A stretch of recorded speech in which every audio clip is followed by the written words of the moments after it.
26শে জুলাই 2025 জাপানের এক চিড়িয়াখানায় জন্ম নেয় এক ছোট্ট প্রাণ। তার ওজন ছিল মাত্র 500 গ্রাম।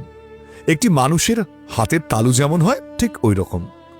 কিন্তু জন্মের পরেই শুরু হয় তার জীবনের সবচেয়ে বড় লড়াই। এই ছোট্ট জাপানি ম্যাকাক বানরটির নাম পাঞ্চকুন। তার মা তাকে গ্রহণ করেনি। প্রথমবার মা হওয়ার অভিজ্ঞতা, আর সেই অভিজ্ঞতার মূল্য দিতে হয়েছিল এই ছোট্ট শিশুটিকে। 26শে জুলাই 2025 জাপানের ইচিকাওয়া সিটি জুতে পাঞ্চ জন্ম নিয়েছিল। ওজন মাত্র 500 গ্রাম। অত্যন্ত লাজুক, কোমল, নির্ভরশীল। কিন্তু তার মা প্রথমবার সন্তান জন্ম দেওয়ায় অভিজ্ঞতার অভাব, বিভ্রান্তি, অস্বস্তি। প্রেগন্যান্সি শেষ হতেই মা তাকে ত্যাগ করে। প্রাণীদের জগতে এটি অস্বাভাবিক নয়। প্রথমবার মা হলে অনেক সময় এই ধরনের আচরণ দেখা যায়। আর আমরা যদি সত্যি বলি, মানুষের মধ্যেও কখনো কখনো দেখা যায় এই বাস্তবতা। অভিজ্ঞতার অভাব, মানসিক প্রশস্তির ঘাটতি, আর তার ফল ভোগ করে একটি নির্দোষ জীবন। পাঞ্চ জন্মের মুহূর্ত থেকেই একা হয়ে যায়।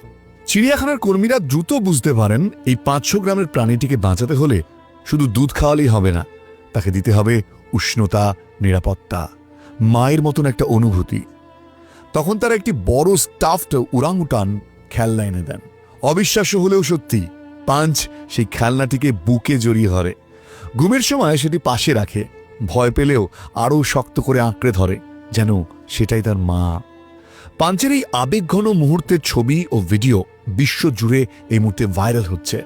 মানুষ দেখতে পাচ্ছেন একটি ছোট্ট প্রাণ কিভাবে নিজের মতন করে বাঁচার পথ খুঁজে নিচ্ছে। হাজার হাজার মানুষ চিড়িয়াখানায় আসছে তাকে দেখতে। সোশ্যাল মিডিয়া ছড়িয়ে পড়ছে সহানুভূতির ঢেউ। কারণ আমরা বুঝতে পারি এই গল্পটা শুধু পাঞ্চের নয়, এটা আমাদেরও গল্প। শিশুরা জন্মগতভাবেই নিরাপত্তা খোঁজে, মানুষ হোক বা প্রাণী।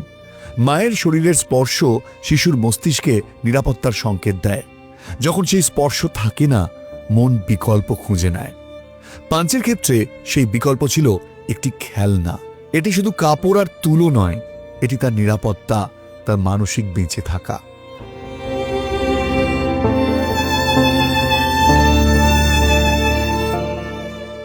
জীবন আমাদের শেখায়, মন ভেঙে গেলে মনই আমাদের আবার জোড়া লাগানোর পথ খুঁজে দেয়। 26শে জুলাই জন্ম নেওয়া সেই 500 গ্রামের প্রাণটি আজ লড়াই করছে, বড় হচ্ছে। ওকে এখন গ্রহণও করেছে দলের অন্যান্য বানররা। সে প্রমাণ করেছে শুরুটা কঠিন হলেও শেষটা অন্ধকার হয় না। হারানো মানেই শেষ নয়। অভিজ্ঞতার অভাব কখনো কখনো ক্ষতি করে, কিন্তু জীবন থেমে থাকে না। আমাদের জীবনেও হয়তো কেউ আমাদের ত্যাগ করেছে, কোনো সম্পর্ক ভেঙেছে, কিন্তু আমরা কি ভেঙে পড়েছি? না, আমরা নূতন ভরসা খুঁজেছি। পাঞ্চের এই গল্প আমাদের শেখায়, সবচেয়ে অন্ধকার মুহূর্তেও জীবন একটি আলো খুঁজে নেয়। কখনো সেই আলো মানুষ হয়, কখনো একটি সুযোগ, কখনো একটি ছোট্ট খেলনা। আমি কুনাল বোস, এখানেই শেষ করছি আজ।